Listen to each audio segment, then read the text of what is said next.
My name is Christine Andler, and I'm 34 years old.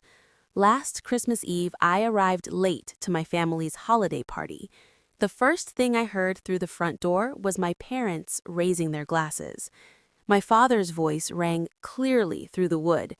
Thank God Christine didn't show up. My sister laughed. Nobody wants her here anyway. The whole room clinked their glasses in agreement. I stood frozen on the porch, snow catching in my hair, hearing every single word. But that toast wasn't why I called my lawyer. That happened 3 weeks earlier, when I discovered someone had taken out a $285,000 mortgage on the house I own, using my forged signature. Before I tell you what happened next, please take a moment to hit that subscribe button and drop your location and local time in the comments. I'd love to know where you're watching from. Now, let me take you back to August, the night I first noticed something was wrong with my mail. I grew up in Ridgemont, Pennsylvania, one of those small towns where everyone knows your car and your credit score follows you into Sunday service. My parents' house sits on Oak Lane, a white colonial with black shutters and a flagpole my father installed the year he lost his contractor's license. He still raises the flag every morning. I'm the younger daughter, the reliable one, the one who answers the phone at midnight when the furnace dies, the insurance lapses, or the restaurant needs a cash injection to survive another quarter. My sister Diane is 5 years older, louder, prettier, according to our mother, and the undisputed center of every family gathering.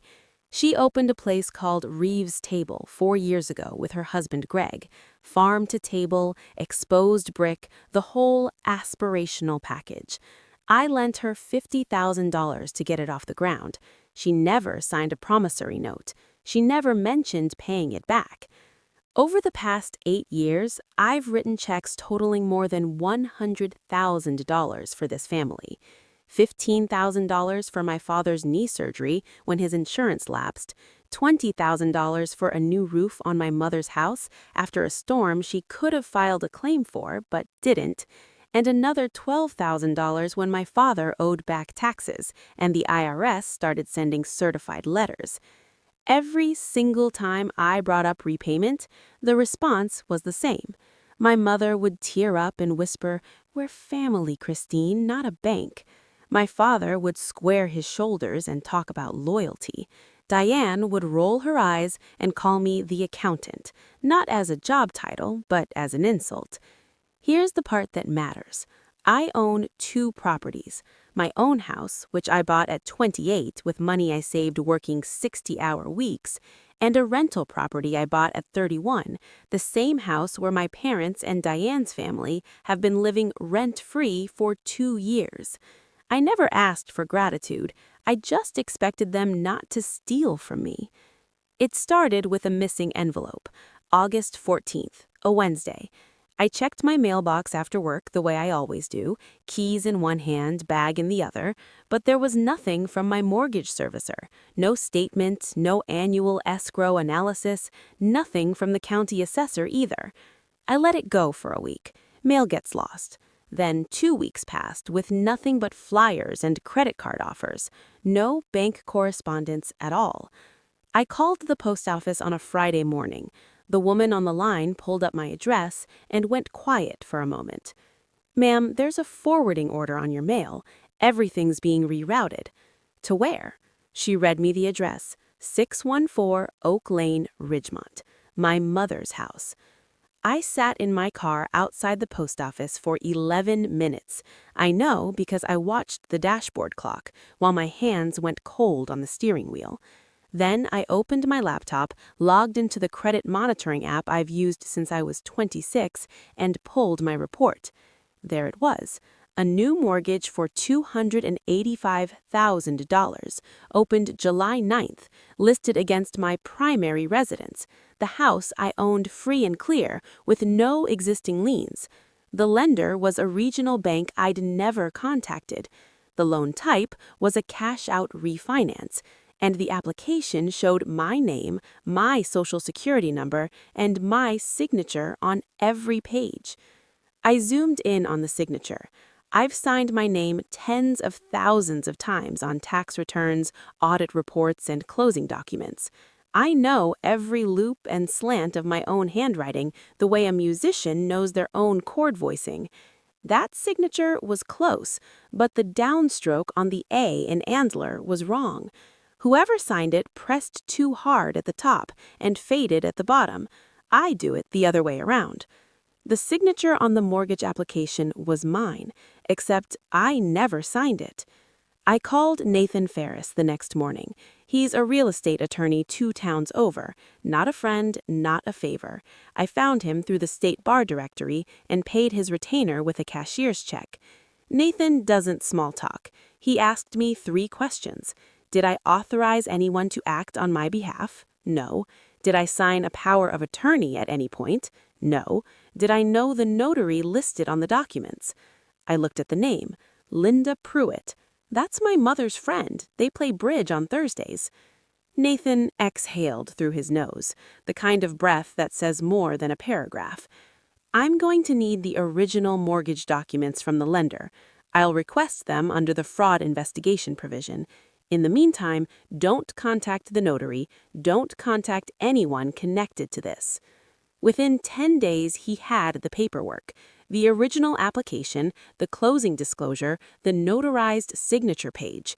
He laid them across his conference table and set my actual signature, pulled from my most recent tax filing, beside them. The stroke pattern is inconsistent, he said, pointing with a pen cap. Pressure distribution, letter spacing, the way the capital C connects to the lowercase h. A handwriting analyst would confirm it in a day, but I can already tell you this isn't your hand. He leaned back. The notary, Linda Pruitt, certified that she witnessed you sign in person on July 9th. Were you in Ridgemont on July 9th? I pulled up my calendar. July 9th, I was in Philadelphia at a continuing education seminar. 47 other accountants saw me there. I had the registration receipt and a parking garage timestamp. Nathan closed the folder. This isn't just fraud. This is a felony. I still didn't know who was behind it. Part of me, the part that still believed in the family on Oak Lane, hoped it was someone outside. Nathan traced the money in 4 days. The $285,000 was dispersed by the lender into an account titled Andler Family Trust. I'd never created a trust. I'd never authorized one. The account was opened 2 weeks before the loan closed, using my social security number and a post office box registered to my mother's address. From there, the money split into 3 clean wires. $180,000 went to a business account for Reeves Table LLC, Diane's restaurant, the same one she told the family was thriving, the same one I'd already lent $50,000 to start. $65,000 went to a personal checking account in my father's name, Richard Andler, the man who told me loyalty mattered more than receipts, and $40,000 went to my mother, Patricia Andler, the woman who cried every time I asked to be repaid. I sat in Nathan's office and read the wire transfer confirmations one by one. Each line was a name I had known my entire life. Each dollar was a decision someone in my family made while I was 40 miles away, earning the money they were spending. Nathan waited until I looked up. The trust formation documents lists your sister as the organizer, he said. She filed the paperwork with the state. She arranged the notary. She submitted the mail forwarding request to reroute your bank statements. Diane, the golden child, the one who called me the accountant like it was a slur. She hadn't just borrowed against my house, she had built the entire operation. She recruited our parents, hired their friend to notarize a forgery, and redirected my mail so I wouldn't catch it, all to save a restaurant that was already drowning and to fund lifestyles none of them could afford. I kept reading the numbers. Every line was a family member. Every dollar was a lie. Nathan laid it out for me the way you'd read a patient their lab results. Steady, specific, no cushioning. If this loan goes into default, and it will because nobody's making payments, the lender will foreclose on your primary residence, your house, the one you actually live in. I nodded. I already knew that part. But here's what you might not have considered. You hold a CPA license. Your firm runs background and credit checks annually. A foreclosure on your record doesn't just cost you the house, it puts your license renewal at risk. It flags every professional audit you've ever touched. I felt it then, the weight of what they'd done settling into a shape I could measure. They hadn't just stolen money, they had put a countdown clock on everything I'd built since I was 22 years old. So, what are my options? I asked. Nathan ticked them off. File a fraud report with the county district attorney, file a civil suit to recover the $285,000 plus damages, request an emergency injunction to freeze the mortgage so the lender can't begin foreclosure proceedings while the fraud investigation is active. And the rental property? I said. He looked at me. They're living there rent-free. No lease, no agreement. They've been there 2 years, and now they're spending your money on restaurant renovations while they sleep under your roof. Then we prepare an eviction notice, proper channels, 30-day written notice. If they don't vacate, we seek a court order. I authorized everything, every filing, every motion, every letter. But I told Nathan one thing. I didn't want to confront them yet. I wanted every document signed, sealed, and enforceable before anyone in my family heard a word from me. He agreed. Preparation isn't revenge, he said. It's due diligence. While I sat in a lawyer's office reading wire transfer receipts, my family carried on like nothing had changed. Diane posted on Instagram 3 times that week. The first was a photo of Reeves Table's new VIP lounge, exposed beams, pendant lighting, leather booths. Expanding into the next chapter, the caption read, with a champagne emoji. $180,000 of my stolen equity turned into Instagram content. The second post was her and Greg at a wine bar in the city, matching scarves. Date night with my best friend. I calculated the drive time, 2 hours from Ridgemont. They used my rental property as a free home base and my forged mortgage as a credit line, and they were drinking Pinot in Philadelphia. My mother called on a Tuesday evening. Her voice had that particular sweetness she uses when she wants something to feel normal. We're doing Christmas Eve at the house this year, the whole family. I'm making the ham, your Aunt Susan is bringing her pie. You should come, honey. We miss you. The house. My house. The rental property I owned and they occupied without paying a cent. She was inviting me to my own property like it was a favor. I said I'd think about it. My father texted the next day. Your sister's restaurant is doing great. You should be proud. I stared at that sentence for a long time. Proud of a business funded by forging my name on a $250,000 loan. I saved the text. Screenshot, timestamped. Then the formal invitation arrived in my actual mailbox. A printed card with holly borders. Christmas Eve, 6 p.m., 614 Oak Lane. They were throwing a party at my rental property for my extended family without asking me if they could use the house. I set the card on my kitchen counter and let it sit there for 3 days. I told myself I'd give them one chance, not because they deserved it, but because I needed to know before I signed the final paperwork whether there was any version of this where they'd own what they did. I called my father on a Saturday morning. He picked up on the second ring, already mid-sentence about a football game. Dad, I need to ask you something. Sure, sweetheart. I need to ask you about a mortgage on my house. 3 seconds of silence. I counted them against the clock on my microwave. What are you talking about? There's a $285,000 loan taken out in my name against my primary residence with a forged signature. I heard my mother's voice in the background, muffled, urgent, the pitch rising like she was coaching him from across the room. My father cleared his throat. "That's ridiculous. You probably forgot you signed something." He didn't say which something. He didn't ask which lender. He didn't react the way a person reacts when they hear their daughter has been the victim of identity theft. He reacted the way a person reacts when they've been caught. "I didn't forget, Dad." "Christine, you always do this. You always make everything about money. That's why nobody wants you around."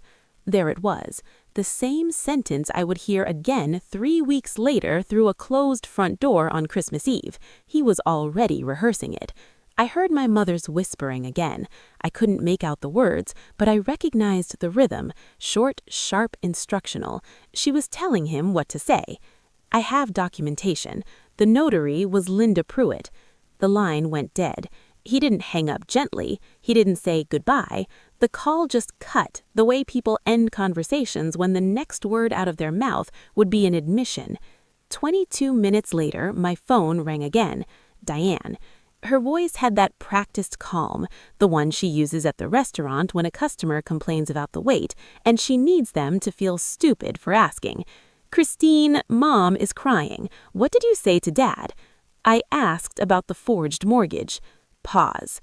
I could hear her breathing change, shorter, shallower, the sound of someone recalculating.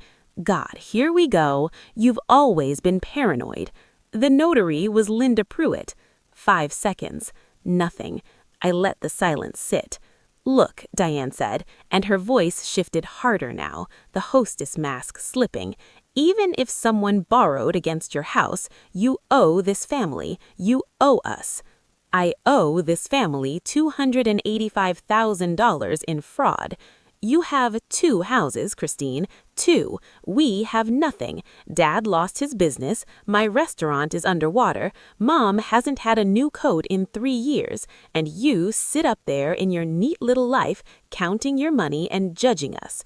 "Diane, the wire transferred to Reeves' table was $180,000. Another silence, longer this time. I could almost hear the gears turning. The moment she realized I didn't just know about the loan, I knew where the money went. "Who told you that? It's in the bank records." She recovered fast. Diane always does. Fine, so we used the money, so what? You would have said no if we asked. So you forged my signature instead. I did what I had to do for this family, something you've never understood.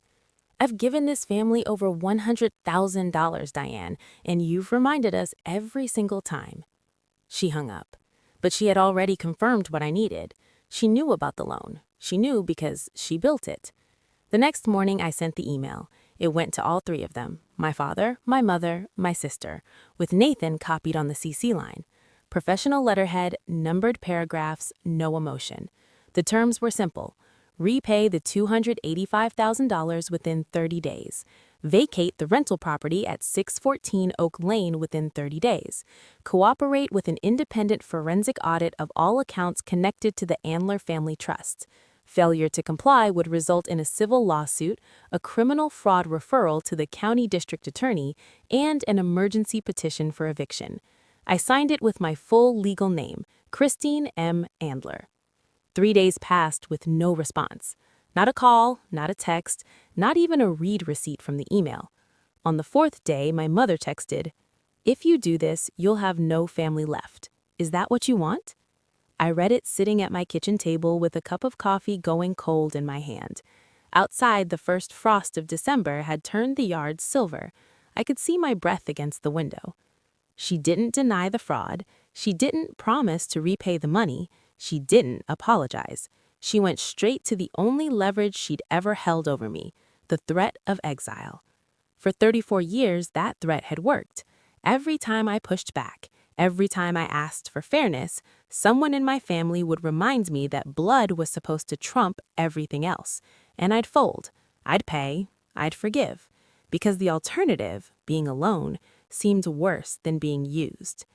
I set the phone down on the table, screen up, her message still blowing. She asked if I wanted to lose my family, but my family had already decided to lose me. They made that choice the day they forged my name and split the money 3 ways. So there I was giving them 30 days, a clear path out, and they responded with silence and a guilt trip. I want to ask you something real. If someone forged your name on a $285,000 loan, would 30 days feel generous or not enough? Drop your answer in the comments. And if this story is hitting close to home, hit that like button. It helps more people find this video. Now, back to what happened next. December 16th, Nathan called me at 4 in the afternoon. The court granted the emergency order. I set my pen down. Tell me the details. 2 parts. First, the mortgage is frozen. The lender can't proceed with foreclosure while the fraud investigation is open. Your house is protected. And the second part, emergency enforcement order for the rental property. The court found sufficient evidence of fraud tied to the property's use. The occupants are beneficiaries of forged documents used against the owner. The judge signed it this morning. When is it enforceable? December 24th. That's when the court scheduled the enforcement window, Christmas Eve. I closed my eyes. Of all the days on the calendar, the court doesn't schedule around holidays when there's active fraud on real property, Nathan said, reading my silence. The judge's docket was full. This was the first available slot. I drove to his office the next morning and signed everything.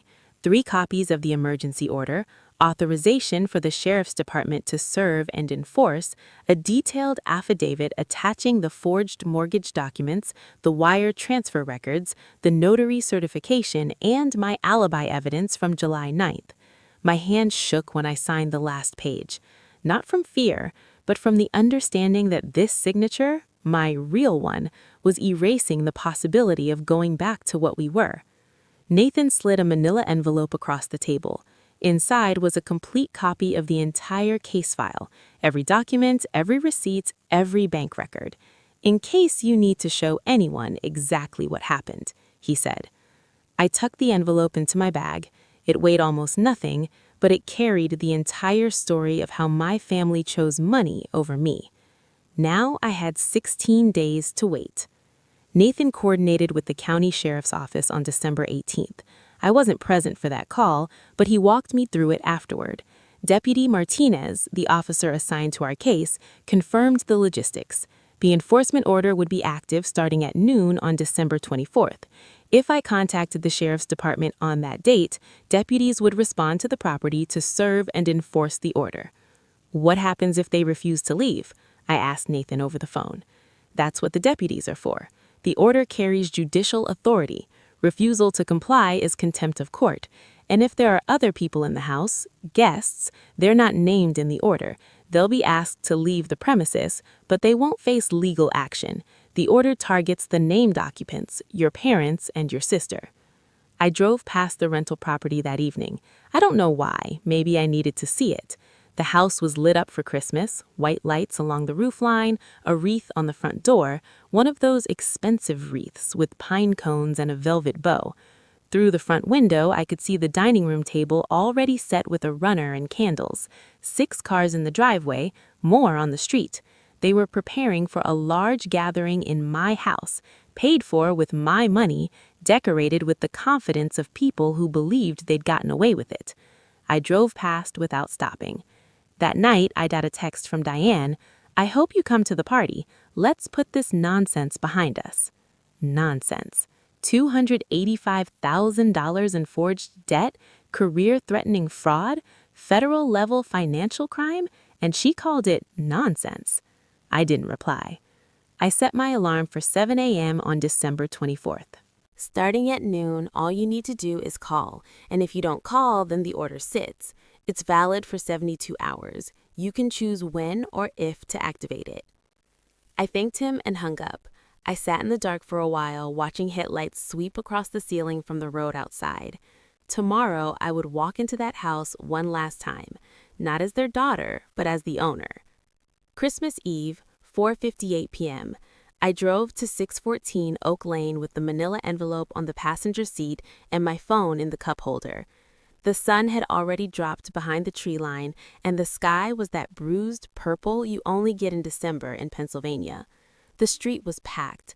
I counted 23 cars, my parents' Buick, Diane's SUV, Greg's truck, Uncle Tom's sedan, Aunt Susan's minivan, and a long line of cousins and family friends stretching down both sides of Oak Lane. The house blazed with light. Every window, the porch lights, the string lights my father had mounted along the gutters. Through the front bay window, I could see the dining room, the long table, the good china, actually my grandmother's china, pieces my mother had claimed years ago without asking, candles burning in silver holders, a roasted turkey on a platter, people moving through the room with wine glasses and paper plates, laughing, hugging, settling into chairs. I parked 3 houses down and turned off the engine. The car ticked as it cooled. Snow had started, light, scattered flakes drifting through the streetlight glow. I was 40 minutes late on purpose. I wanted everyone seated, everyone comfortable, everyone present. I stepped out of the car and walked up the sidewalk. My heels clicked on the salted concrete. The envelope was in my coat pocket, thick, stiff, impossible to ignore against my ribs. At the front door, I stopped, put my hand on the knob and listened. Music first. White Christmas, the Bing Crosby version, playing from the Bluetooth speaker Diane always brings. Silverware clinking, a child laughing, then my father's voice rising above the rest with the unmistakable cadence of a toast. To a wonderful Christmas, and thank God Christine didn't show up. Glasses clinked, the room cheered. Diane's voice came next, bright and performative, the way she sounds when she's playing to an audience. Nobody wants her here anyway. All she does is wave her checkbook around and act superior. Laughter, not nervous laughter, comfortable laughter, the kind that comes from a room full of people who've heard this script before and enjoy the punchline. My mother, she'll come crawling back, she always does. Uncle Tom's brother-in-law, a man named Dean, whose face I barely remember, chimed in. The girl needs to learn her place. More laughter. Someone refilled a glass, the music kept playing. I stood on that porch with snow settling on my shoulders and heard my entire family agree, one voice at a time, that I was the problem, the woman who paid their medical bills and funded their restaurant and housed them for free. I was the joke they told at their stolen Christmas party. My jaw tightened, my fingers curled around the envelope in my pocket until the edges bit into my palm. I could feel the cold creeping through my coat, numbing my ears, stiffening my face. For a moment, just a moment, I imagined walking in, slamming the folder on the table, screaming every number, every wire transfer, every forged letter. I didn't. I stepped back from the door. 1 step, then 2, down the porch stairs, across the lawn, back to my car. I opened the driver's side door, sat down, and closed it softly. The interior was freezing. My breath came out in short white clouds. I pulled out my phone, scrolled to Nathan's number, pressed call. He answered on the first ring. He was expecting it. I'm here. They're all inside. I'll notify Deputy Martinez. 15 minutes. 15 minutes, I repeated. Are you okay? I looked through the windshield at the house, light spilling from every window, my family warm and fed and laughing inside walls I paid for. I'm fine, he hung up. I set the phone on the dashboard and wrapped my hands around the leather steering wheel. The leather was ice cold. I didn't turn on the engine. I didn't turn on the heat. I sat in the silence and the dark in the snow. And I waited. 3 minutes. White Christmas ended inside the house. Something by Nat King Cole started. I could hear it faintly through the windows, just the bass line and the melody floating across the yard. 5 minutes. A cousin I recognized, Jenny, Uncle Tom's daughter, stepped on the porch to take a phone call. She didn't see me. She laughed into her phone, stomped her feet against the cold, and went back inside. 7 minutes. Headlights at the end of the street. Slow-moving, deliberate. I watched the first sheriff's cruiser turn onto Oak Lane, then a second right behind it. They drove without sirens, just the low rumble of engines and the slow sweep of their headlights across parked cars and mailboxes. 12 minutes. Both cruisers stopped in front of 614 Oak Lane. The deputy stepped out, Deputy Martinez and a partner I didn't recognize. They adjusted their belts, checked their paperwork, and walked up the same path I'd walked 10 minutes ago. 15 minutes. Deputy Martinez knocked on the front door. 3 firm knocks, the kind that don't sound like a neighbor or a caroler, the kind that sound like authority. The music stopped, then silence. Then Diane's voice, high and sharp through the door. "What the hell?" The front door opened and the warm air from inside hit the cold night like a wall. I could see it from the car, the golden rectangle of light, Diane's silhouette in the doorway, and the two deputies standing square on the porch. Deputy Martinez spoke in a tone I could hear from 70 feet away, clear, practiced, unhurried. "Good evening, ma'am. I'm Deputy Martinez with the County Sheriff's Office. We're here to serve an emergency enforcement order issued by the Court of Common Pleas, related to documented financial fraud involving this property." There must be a mistake. That was my father. He'd come up behind Diane, filling the doorway with his shoulders the way he always does when he feels threatened. "This is a family home, sir. The property is titled to Christine Andler.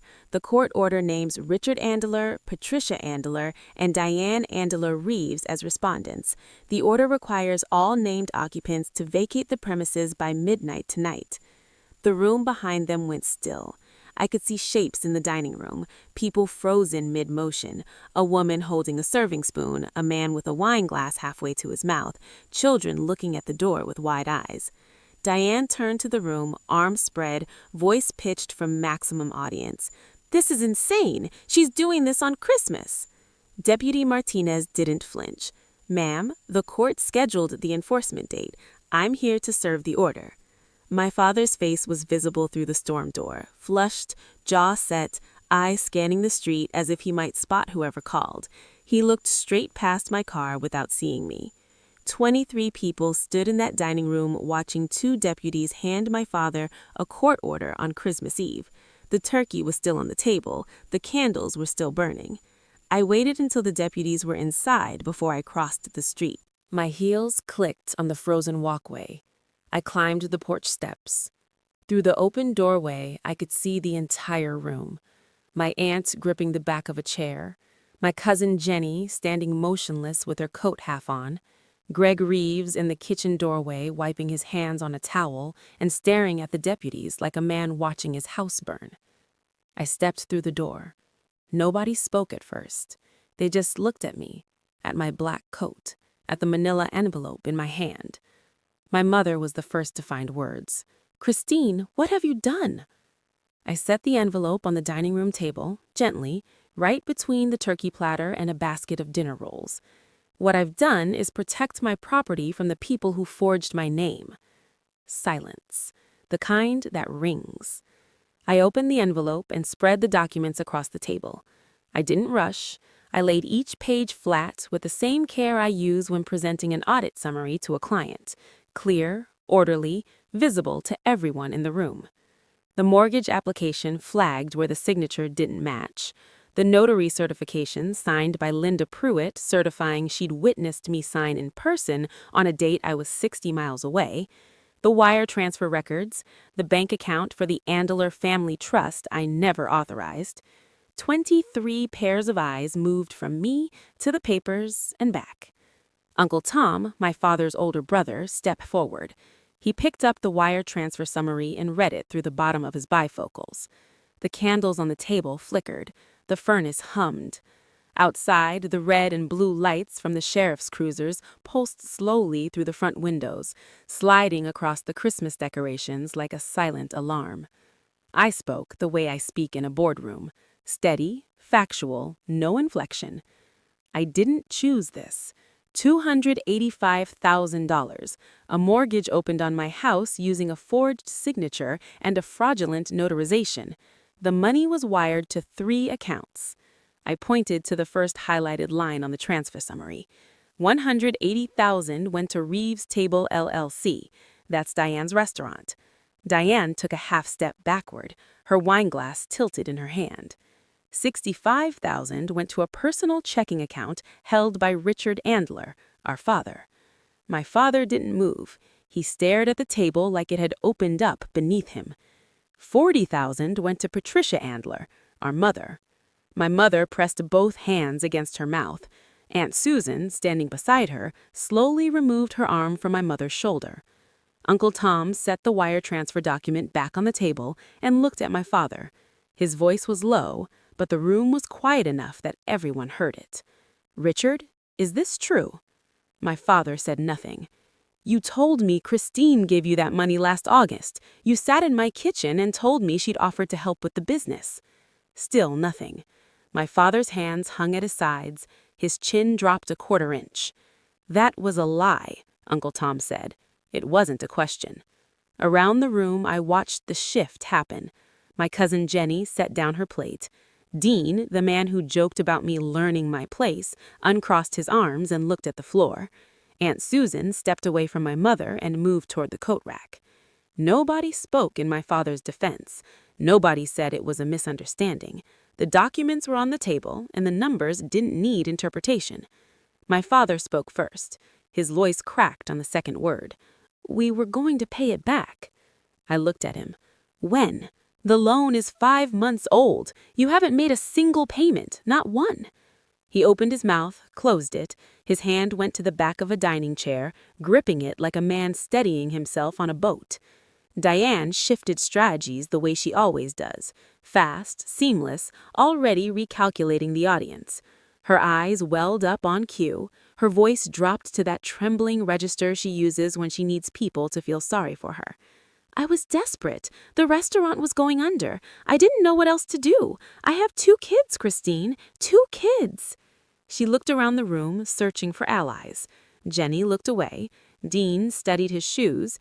Aunt Susan was already putting on her coat. My mother reached for my hand. Her fingers were cold and shaking. Honey, we can fix this. We can work something out. Don't do this in front of everyone. I pulled my hand back. You forwarded my mail to your house so I wouldn't receive the bank statements. That's not a mistake, Mom. That's a plan. My mother's face collapsed. Not the performative tears I'd seen 100 times, but something raw.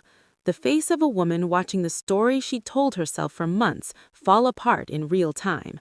I thought if you didn't see the letters, we'd have time to... To what? Pay it back with money you don't have? She didn't answer. She sat down heavily in the nearest chair, and nobody moved to comfort her. The room had divided without a word. Half the family was already reaching for their coats. The other half stood frozen, watching the wreckage. Deputy Martinez stepped forward. He'd been standing by the doorway, hands folded, letting the family sort themselves out.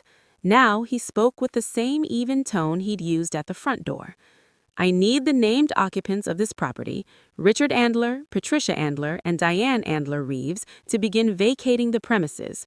The court order requires compliance by midnight. The room recalibrated. This wasn't a family argument anymore. This was legal.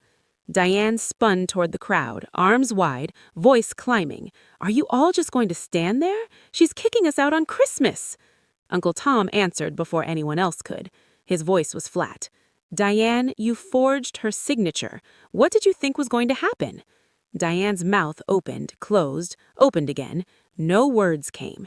It was the first time in my life I'd seen my sister unable to speak. Greg Reeves, her husband, the man who'd been standing in the kitchen doorway this entire time, set his towel on the counter and walked to the hall closet. He pulled out his coat, his keys, and a duffel bag that looked like it had already been packed. He didn't say a word to Diane. He walked past her, past the deputies, and out the front door. His truck started 30 seconds later. The cousins followed. Jenny, her husband Mark, Dean, and his wife. They filed out one by one, murmuring goodbyes to no one in particular, eyes down, coats zipped tight against the cold. Aunt Susan stopped beside me on her way out. She squeezed my arm once, quick, firm, and kept walking. My father sat down at the head of the table. The court order lay in front of him, next to the turkey. He didn't read it. He just sat there, hands flat on the tablecloth, staring at something nobody else could see. I left the folder on the table, turned, and walked out the front door without looking back. I want to pause here for a second. I know some of you are thinking, Christmas? Really?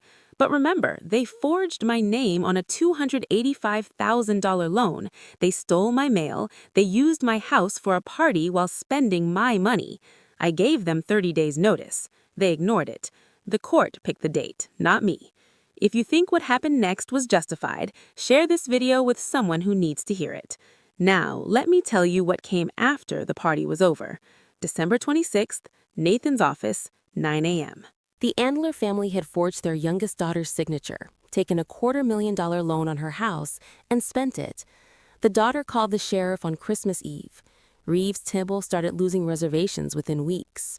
Regulars who'd eaten there every Friday stopped coming. A review appeared online that simply said, "Hard to enjoy dinner knowing the owner committed mortgage fraud against her own sister." Then another, then 3 more. By March, the dining room was half empty on Saturday nights. Greg Reeves filed for divorce on Valentine's Day.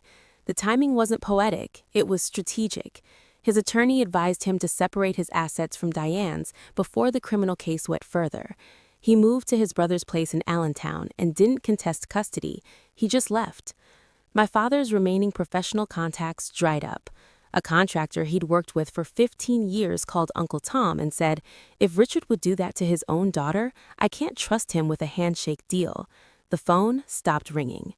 My mother lost her standing at Grace Lutheran. Not officially. Churches don't issue press releases.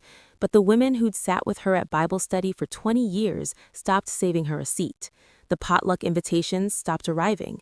Patricia Andler, who had spent decades building a reputation as a devoted mother and pillar of the community, found herself eating lunch alone. None of this gave me pleasure. I didn't follow the reviews. I didn't track the divorce filing. Uncle Tom mentioned these things during our phone calls, casual updates delivered the way you'd report weather in a neighboring county. I listened. I didn't comment. The facts were doing their own work. I didn't need to help. Diane manned one more play. She always does. In early March, she posted on Facebook. The message was long, carefully worded, and designed to reframe the entire story with herself at the center. I never thought I'd be writing something like this. My own sister has turned our family's private struggles into a legal nightmare. I'm a mother of 2 beautiful children, and I might go to prison because I tried to save my business and help my aging parents. All I've ever done is try to hold this family together, and Christine decided that wasn't enough. Money meant more to her than blood. I'm asking for prayers and support during the hardest time of my life. She tagged it with a broken heart emoji and a praying hands emoji. She left the comments open. The first comment came from a woman Diane went to high school with. "Praying for you, Mama." It got 4 likes. The second comment came from someone I didn't recognize. "Didn't you forge her signature on a mortgage? That's not helping your family. That's a felony." The third comment came from a former Reeves Table customer. "You stole from your own sister and you're asking for prayers?" Within an hour, the post had 47 comments. 41 of them were against her. People I'd never met, quoting details from the court filings that had become public record. Someone posted a link to the county docket. Diane deleted the post after 3 hours. I didn't see any of this in real time. Uncle Tom told me about it the following week, shaking his head over the phone. "She thought she could spin it," he said, "same as she's always done." I didn't comment. I didn't post anything. I didn't respond to the 3 people who tagged me in screenshots. Silence is its own statement. I'd already made mine on paper. Spring came slowly that year, the way it does in Pennsylvania.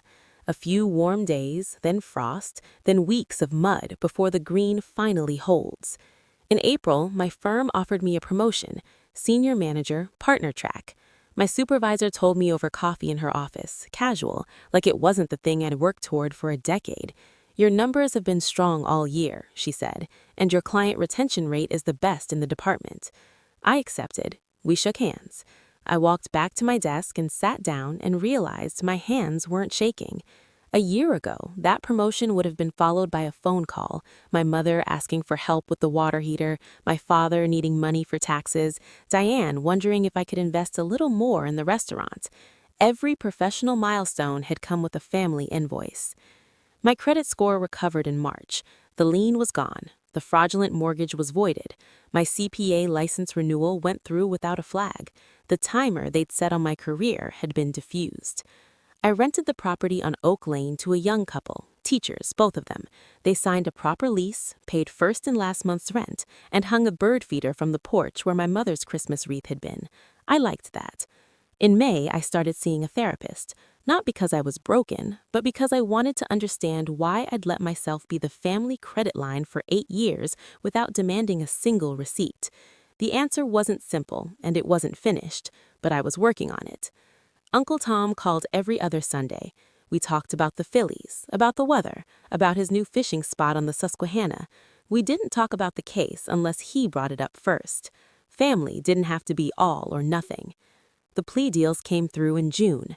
Diane Andler Reeves, 18 months in state prison, followed by 3 years supervised probation, full restitution of $180,000.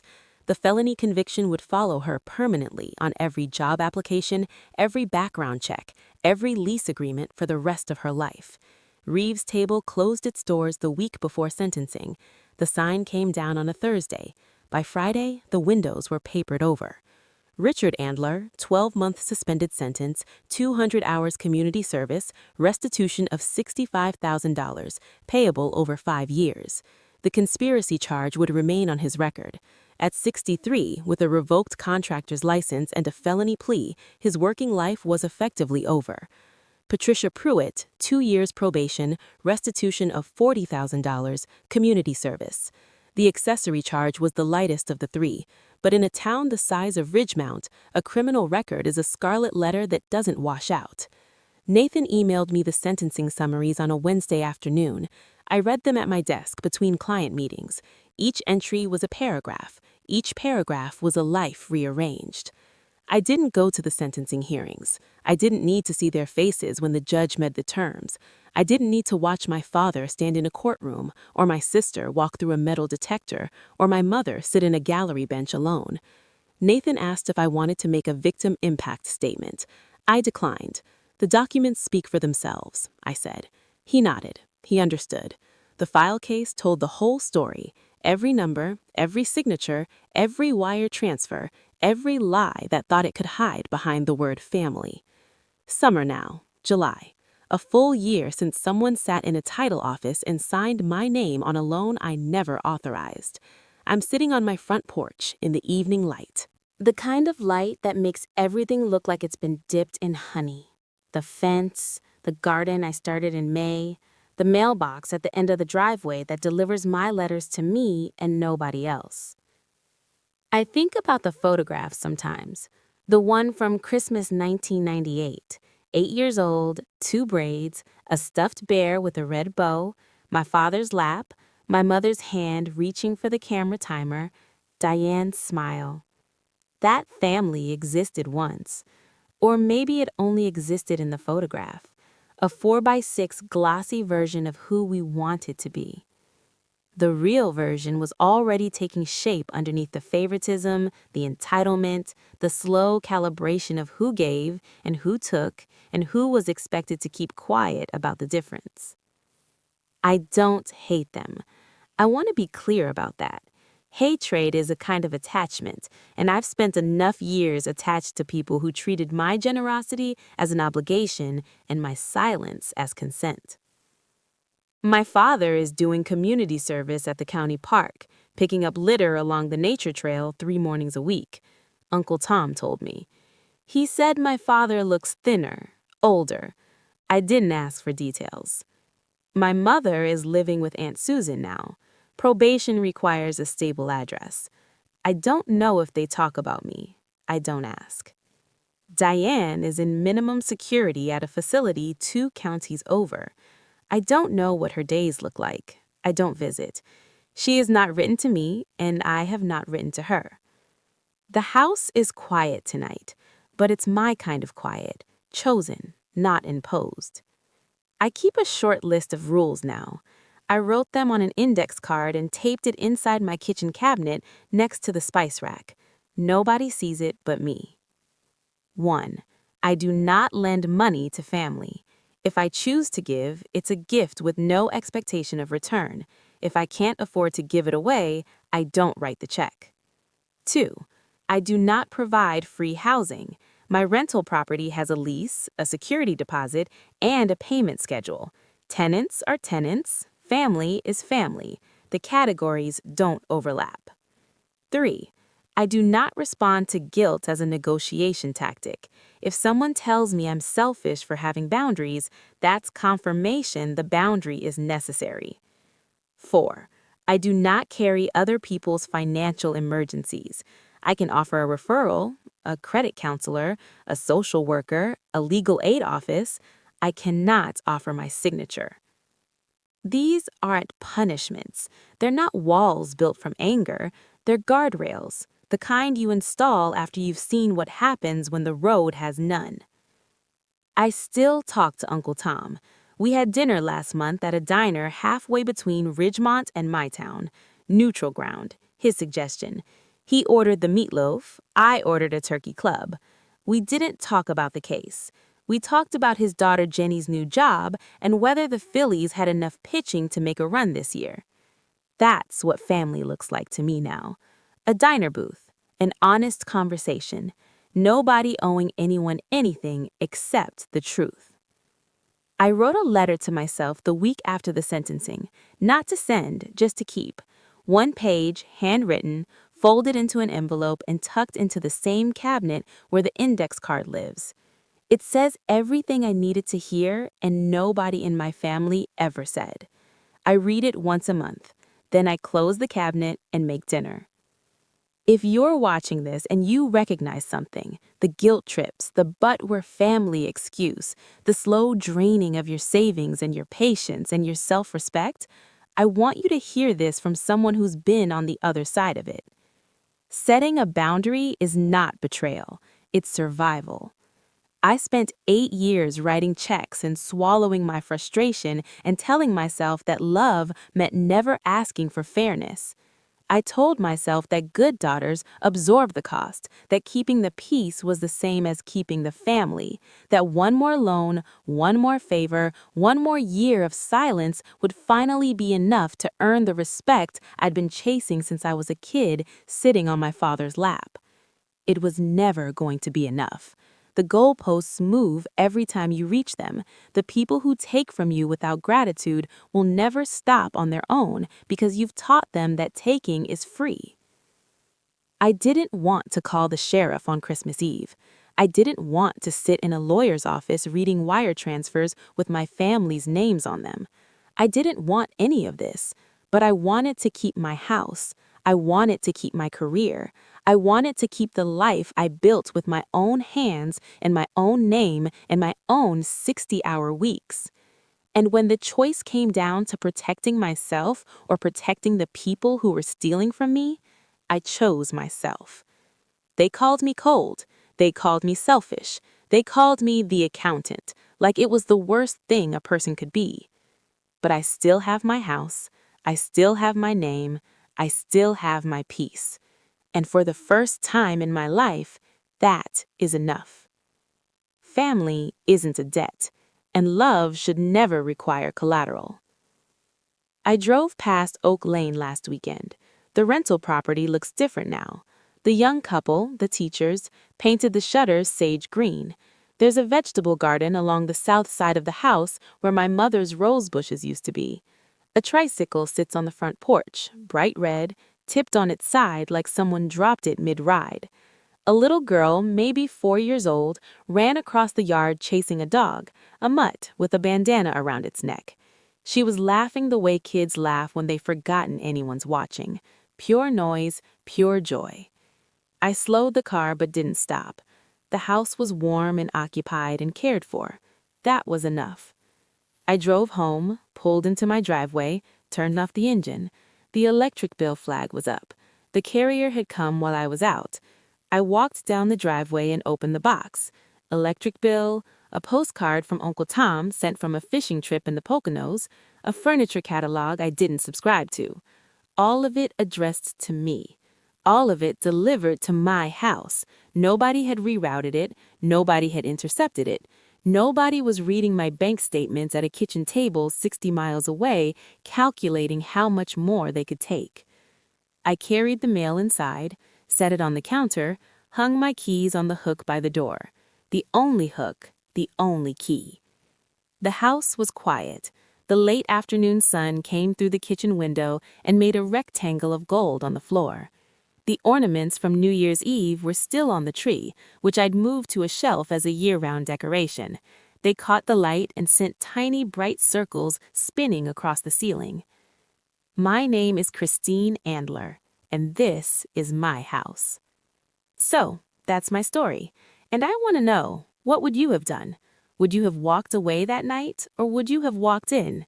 Let me know in the comments. If this story made you feel something, hit subscribe so you don't miss the next one. And if you haven't seen my last video, I left a link in the description. It's another story about someone who refused to stay silent. Thank you for being here.